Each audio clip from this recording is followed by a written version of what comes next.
a lot of people are saying this and not looking at the fact that her father is Quincy Jones, great producer, man who gave us classics. Chris was like, what the f is this? Shit, I thought he was gonna sing on it. I can do my legs.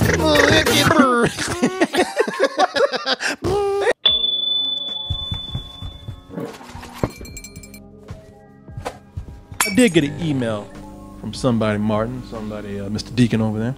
Okay. Somebody sent me an email about this show, hashtag BLACKAF, which I guess we can say what it really means on this show. Hashtag Black as F.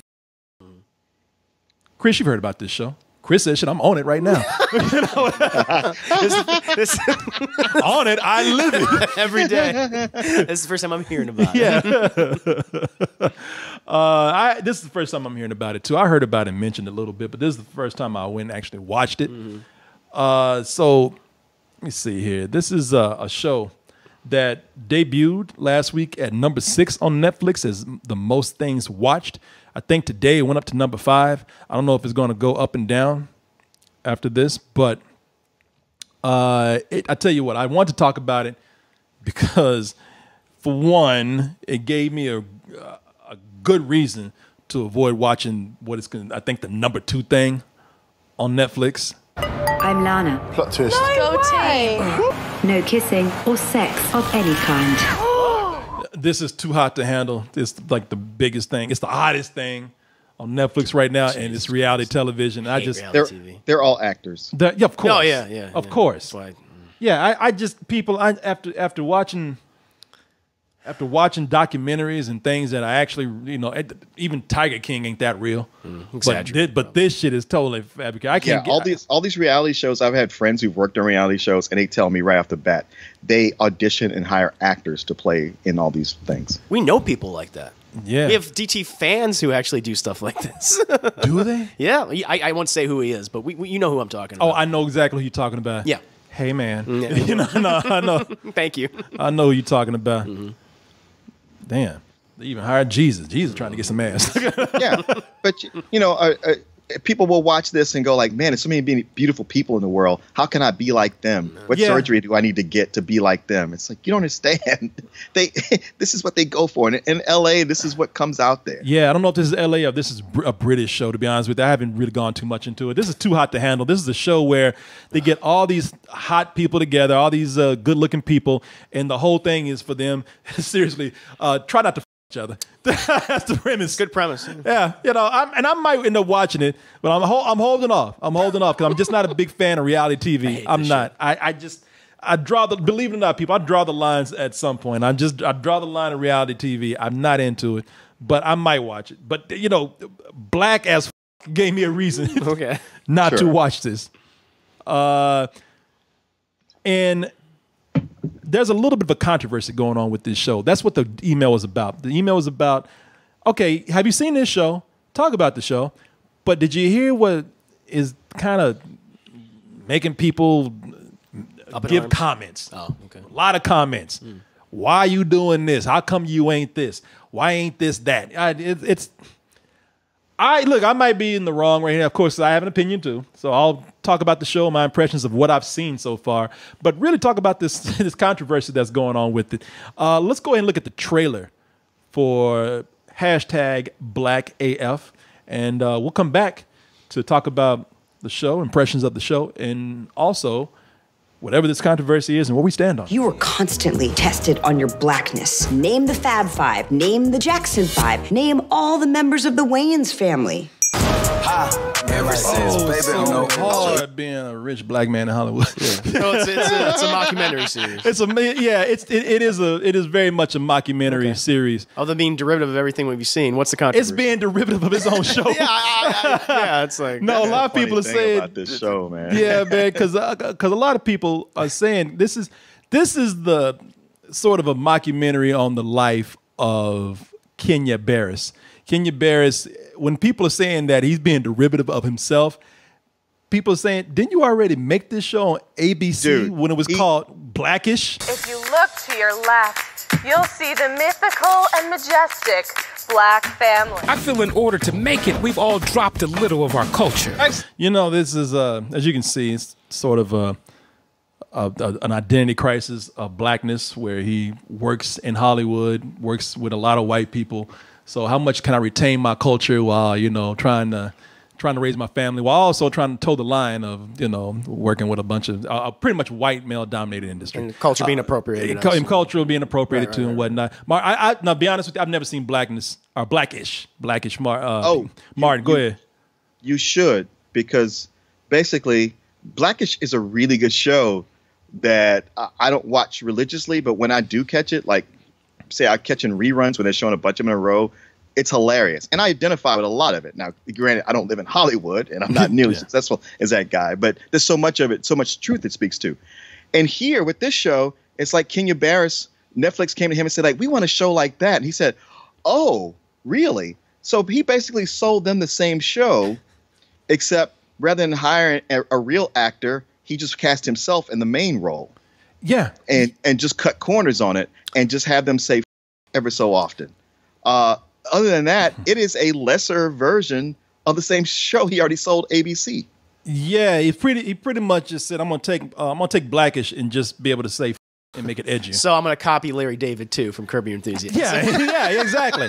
I'm gonna instead of having somebody play me like Seinfeld, I'm not gonna have Anthony what's his name Anthony Anderson. Anthony Anderson play me. I'm just gonna play myself and cut on the budget a little bit. Hey, I'm funny too. He pulled the Tyler Perry where I get an extra check for being the main actor. Yeah, you know he's a guy that's gone and made stuff like also America's Next Top Model. He's a successful guy in Hollywood, very successful, very successful guy. Yeah, he's just not an actor. And his show deals with the angle is that his daughter, right here, played by Iman Benson, his daughter has to make a documentary. Gotcha. So she can go to film school. Hence the mockumentary story. Hence the mockumentary story. So that's the whole hook. Is like, you know what? She'll film us all being sort of dysfunctional. You know, hey, we've already. You know what? This is the thing about being black in Hollywood. All of a sudden, you turn into white parents. You allow your kids to call you a dick. You allow them to say. You say around your kids. You don't spank them anymore because you can't do that. You know black money got to act like white people. So, is it to where my father would have knocked the at him if I ever called him a dick? Right. Hey, we've assimilated now. So, well, you know what? To that point with the kids, I don't even get mad at them so much because he is such a dick, and he regularly cusses them out, and that's been a trend on TV shows. I mean, I know Louis C.K. kind of started with his stand-up saying like, "Man, my kids can be assholes," and it was kind of funny. But now it's become more of a thing of, especially comedians being openly hostile to their kids. There's this show with Martin Freeman called Breeders, where all he does is call his kids fuckers, and then we're supposed to identify because afterwards he feels bad about it. But it rankles me. I was like, man, I never talk to my kids that way. Yeah, that is so disrespectful. How's that going to make them feel? My man looks at his kids high as and drunk and calls them all kind of and dicks and puts them down. It's supposed assholes assholes. It's supposed to be that kind of edgy comedy where it's like, hey, look, we want to bring dysfunctional to an edgy level. Mm-hmm. You know what I'm saying? Yeah. No, I mean what I'm hearing is that they're just kind of borrowing or outright stealing from someone like Larry David, who really started that trend about a guy who's saying anything on his mind to anyone he meets in the world, but then also applying that mockumentary style to like The Office. That's exactly what this is. I'll get into what it's not quite that clever. Yeah, no, okay. I'll get into what I feel about the show. What I want to talk about is this controversy that's going on with it. What's the controversy about this? The controversy that's going on with this is they're talking about let me see here. Let me make sure I got Rashida Jones? It's Rashida Jones. Listen, I will tell you this. Because they're talking about Rashida Jones. She's the one that is making the big controversy right here. Now, I would tell you, when I first watched this, even I kind of had an opinion about it being called hashtag black as. Because I was looking at it, I was like, this looks like hashtag biracial as. It's like right because she's half black. Because she's half black, and all the kids are light skinned, but they're always making points to throw like black black issues in there all the time. So, but then I have to, I have to step back because I always say this myself. Hey, look, the black experience is not based on a shade of color. The black experience is when society points their finger at you and says, "We don't give a how much whiteness you have in you or anything else. You're black." Yeah, as long as you got to. It's also how you were raised. It's also, if there's a drop of darkness up in you, you're black. Ask Obama and Meghan Markle. Meghan Markle got up in the royal family, and they quickly reminded you, you ain't no royalty. In fact, you a nigga. Don't come up here with that. Blackness is, blackness is not about a shade. It's about the experience that you go through and what society is going to label you. You got unless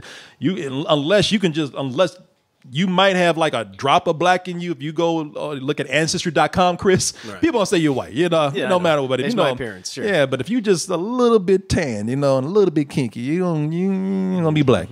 But the thing with Rashida Jones, man, that's what people complain about. This is where the controversy comes in.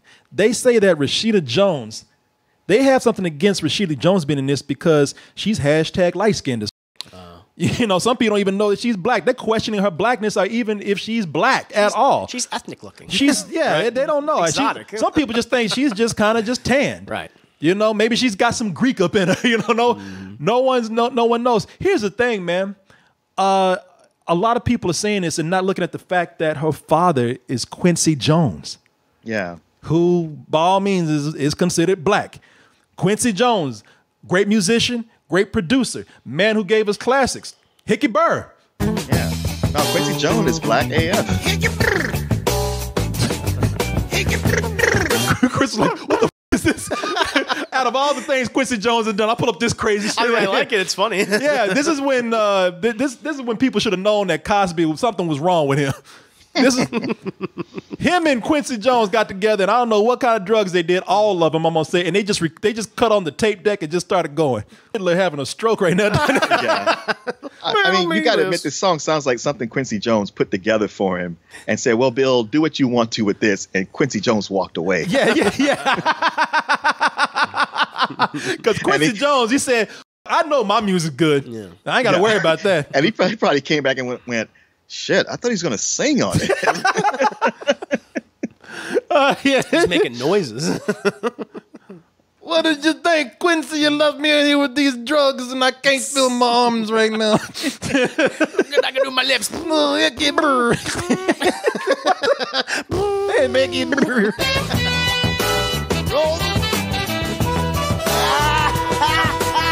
That's when you should have known this was foul. And I think that is actually when he was drugging people at the time. I'm not lying. But yeah, man, Quincy Jones is her father. And they address it in the show. They see it addressed in the trailer. In the trailer. They said, you're practically white. The kids are saying that to her. You're so white, Mom. Yeah. I mean, so if you ask me, it's weird because in that trailer it said, "Oh, Mom, you're the whitest person I know." But I saw that episode and it said, "Mom, you're the blackest person I know." Yeah. Oh, so they're changing it up. Yeah. Maybe they changed it up after the controversy came up. I don't know. But they do address that. Hey, in the show they do say that she's biracial. Right. Yeah. It's not like they're trying to hide it because they have a whole episode built around that. Yeah. They have they talk about her cultural background, her being ethnic, and biracial, and right. You saw that in the trailer where she would say, "Everybody expects me to know the Beatles and the Jackson 5." Yeah, being very upfront. Yeah.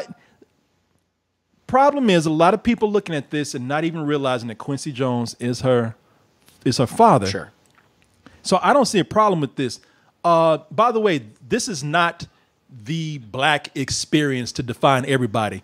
Say what you will about Kanye. What's his name? I started calling him Kanye. Kenya Barris. Kenya. Yeah. Say what you will about Kenya Barris. This is not the general black experience. This is his black experience. It's his black experience. It's a very LA Hollywood experience in general. Because even from the very first episode, you go, black, no matter what color you are, you go, oh my God, they have so much money. Yeah. They have money they have a house that's 3 times as big as my house. And they throw money away on shit that I would have to save up for a year. $4,000 suits. And I'm not talking, not talking about like Italian suits. I'm talking about track suits. Track suits. Jumpsuits. So what this show should be called is Rich as Yeah, Man, what the race you are. I mean, it is one of these things where it's really the title is enough to catch you, but then it throws you off from what it is. I mean, Rashida Jones wouldn't be catching shit if it didn't have that title. Because the fact is, this is parallel to Blackish, where the mom character is played by Tracy Ross Ellis, and her mom is Diana Ross, but her dad is some white dude. She's biracial herself. Yeah. And she's not catching that same Well, the thing is, the reason why they cast a biracial person, because I know some people thinking, well, how come he can't be with a dark-skinned sister? Well, the thing is, it's his black experience, and his wife, Rainbow Bears. Jeez, you know she's got biracial parents named after she's named Rainbow. Oh, that's the character of the mom on Blackish. That's her name.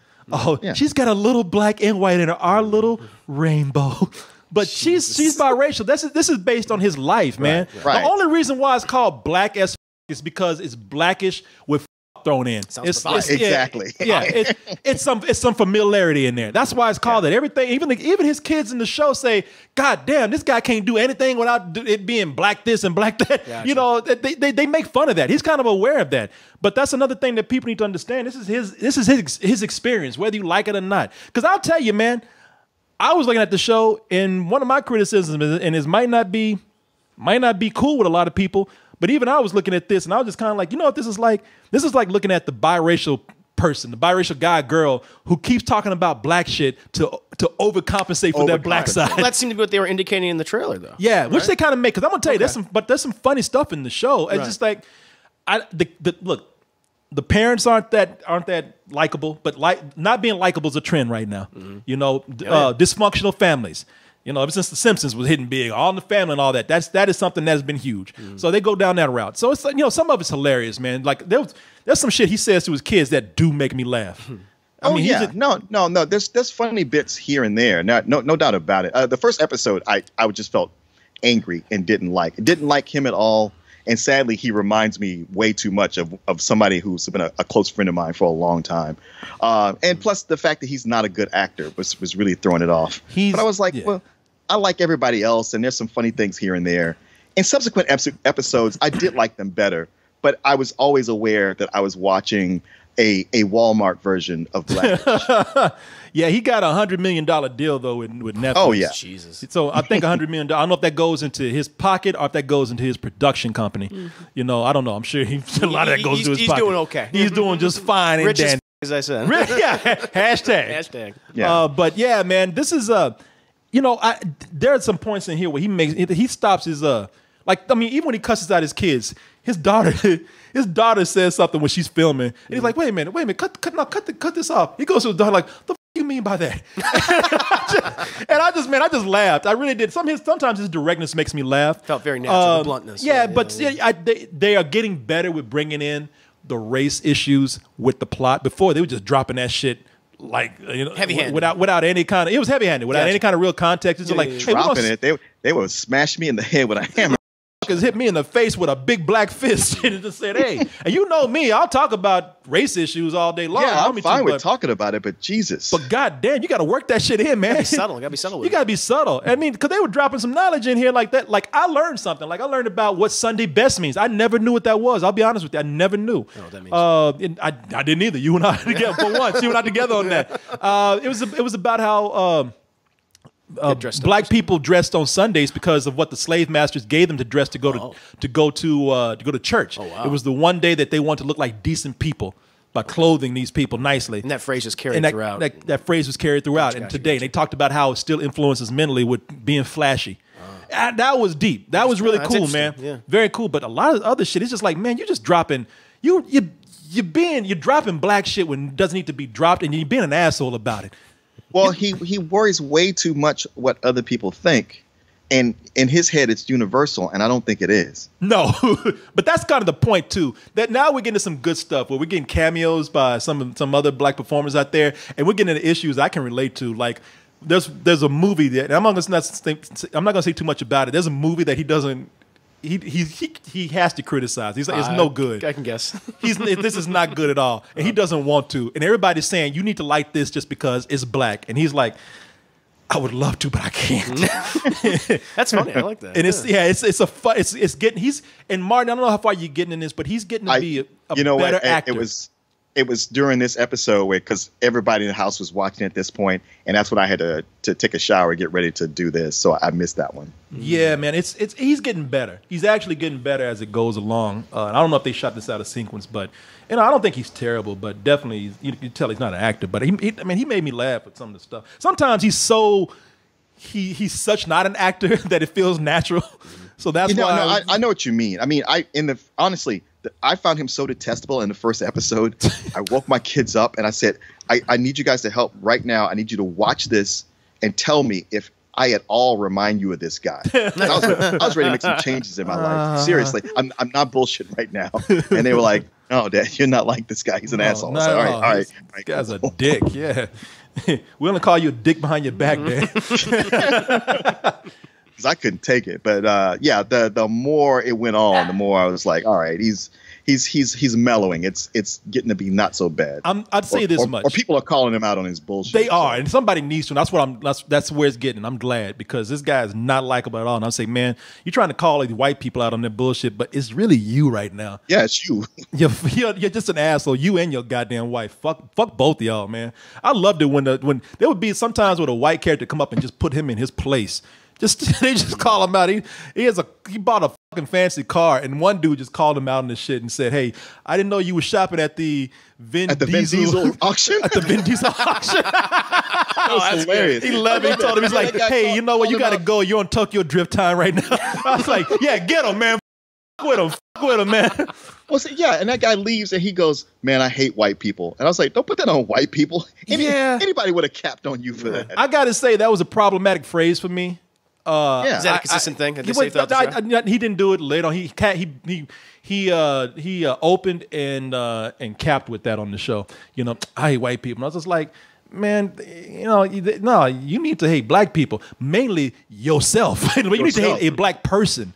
Not black people, but you. That whole shit is like, just kind of throw that out there. Well, you're dealing with LA people. That's different. Yeah. There's different brands of people. Hey, look, we don't want to hear white people saying I hate black people. So I don't put feel that. good now, does it? No, it does not. No, I'll call it right now. It happens enough. We don't need it encouraged. We just go to TikTok for that. Yeah. Chat talk about leave bro alone. Let bro go to his bro car. Bro go vroom. Oh yeah, people. I tell you this much: it's good enough to want me keep it going. I'm gonna watch them, and it's 30 minutes long every episode. Perfect. That's good. Man, I would really urge you to watch Blackish. Yeah, I think I want to get into that, man, because I saw the trailer because it is better. I saw the trailer for Blackish, and I said, I'd be goddamn. He made the same show, and this looks like it's better. Yeah. We'll see though. We'll see. If I was Netflix, I'd be mad. This gave us the same show. Who knows? Maybe they asked for it. I don't know. I'll watch it again. It's almost like all those scripts that ABC turned down. I can repurpose those. Got that money. Got paid for nothing. Get my money for nothing. Oh, but don't y'all leave this girl alone, Rashida Jones, man. That's the wrong. Yeah, there's a lot to come in and compliment and criticize this show for. Other than her, man, that's nothing. And like I said, that's his experience, man. Ain't like it's not coming from somewhere. You know, this is his background. So, yeah, whatever.